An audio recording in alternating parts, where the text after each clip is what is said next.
자, 이번에는 그 조국혁신당의 주요 개혁 가운데 하나인 검찰개혁에 대해 이야기를 나눠보도록 하겠습니다. 자, 민주당이 추진하는 검찰개혁과 조국혁신당이 지향하는 검찰개혁. 비슷하면서 좀 다른 점이 있죠, 원장님? 네. 어떻습니까?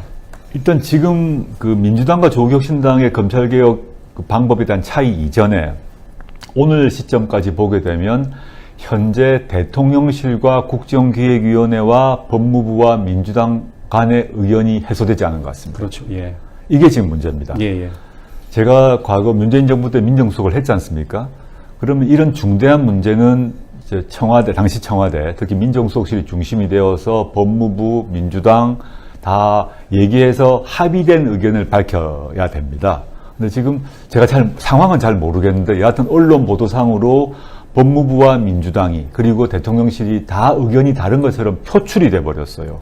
저는 일단 그 점이 좀 아쉽다. 그러니까 왜 그렇게 하시는지. 시청자 이해를 돕기 위해서 말씀드리면 중수청 문제잖아요. 네네. 네, 그러니까 국정기획위원회는 중수청을 행안부에 두자. 그리고 조국혁신당은 법무부에 두자는 쪽이죠. 네, 그거 지금 법안은 그러한데요. 예. 지금 그거 말고도 더 중요한 게 있는 게 검찰의 보안 수사권을 보안수사. 어디까지 예. 인정할 것인가 예. 두 가지 문제입니다.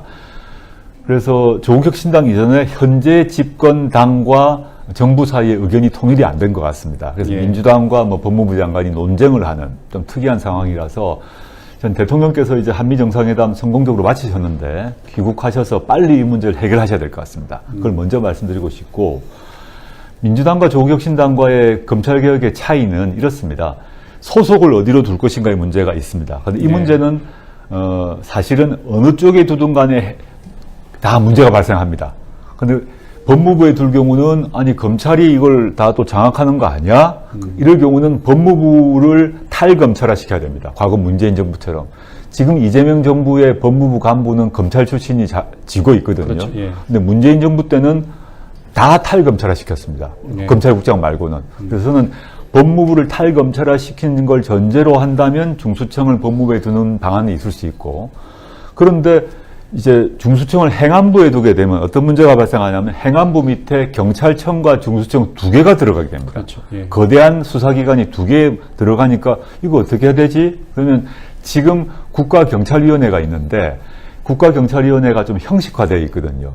국가경찰위원회가 중수청까지 통제하도록 만들지 않으면 이 경찰이 이 중대범죄수사청이 과거 검찰같이 행동할 수도 있어요. 예. 그래서 이거는 제도상 어디에 배치할 것인가는 각각의 장단점이 있는데 더 중요한 거는 어느 경우든 검찰이 보안 수사를 할 수밖에 없는데 보안 수사의 범위를 전면적으로 인정하려고 하는 입장이 있습니다.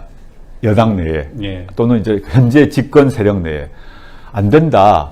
근데 보안 수사는 제한적으로 해야 된다. 이 차이가 지금 당을 떠나서 차이가 있는데 조국혁신당은 검찰의 보안수사 그 권한은 최대한 좁혀야 된다는 입장입니다. 네. 그 검찰개혁을 그 화두로 꺼내는 이유 가운데 하나가 바로 김건희 수사가 아닐까 싶습니다. 그 도이치모터스 주가 조작을 보면 그 검찰이 잘 아시는 것처럼 김건희 씨를 출장 조사, 이른바 황제 조사를 했는데 네. 4년 동안 별 성과가 없었어요.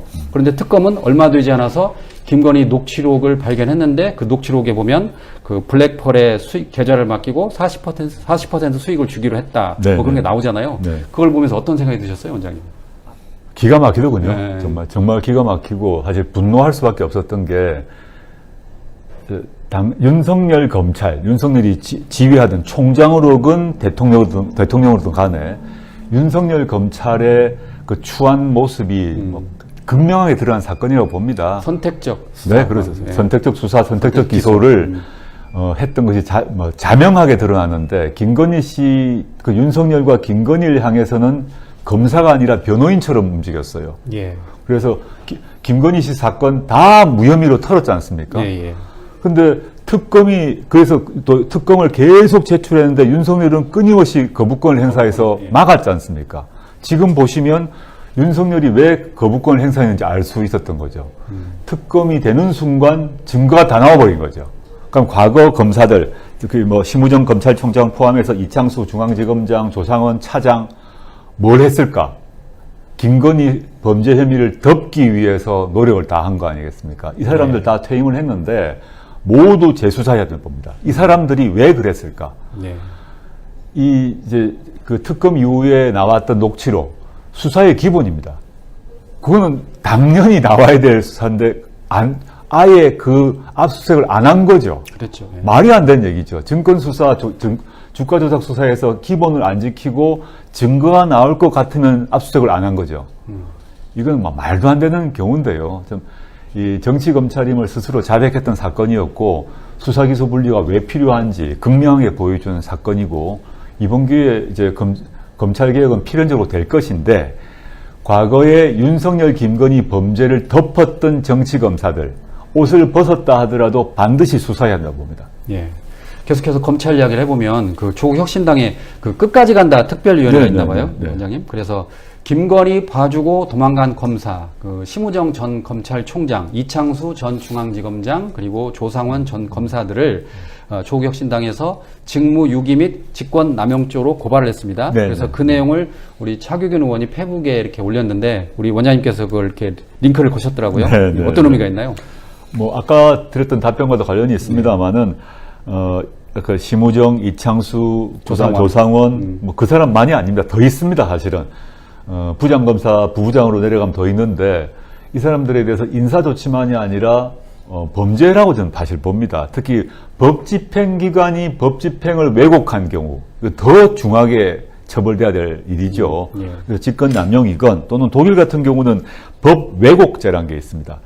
수사기관이 법을 왜곡할 경우 우리는 법 왜곡죄라는 게 없어요. 예. 수사기관이나 또는 이제 사법기관, 판사 이런 분들이 법을 왜곡한 경우는 훨씬 더 중하게 처벌하게 되어 있습니다. 우리는 예. 그 조문이 없는데 최근에 제 기억에 저희 당의 신장식 의원이 이제 법을 제출한 걸 같습니다만은 현재 존재하고 있는 형법상 직권남용죄로건 또는 새로 입법을 통해서 법 왜곡죄를 만들든 간에 윤석열 정권 하에서 이 수사권, 기소권을 남용했던 검사들에 대해서는 엄히 수사와 조사와 처벌이 이루어져야 된다라고 생각하고 있습니다. 예.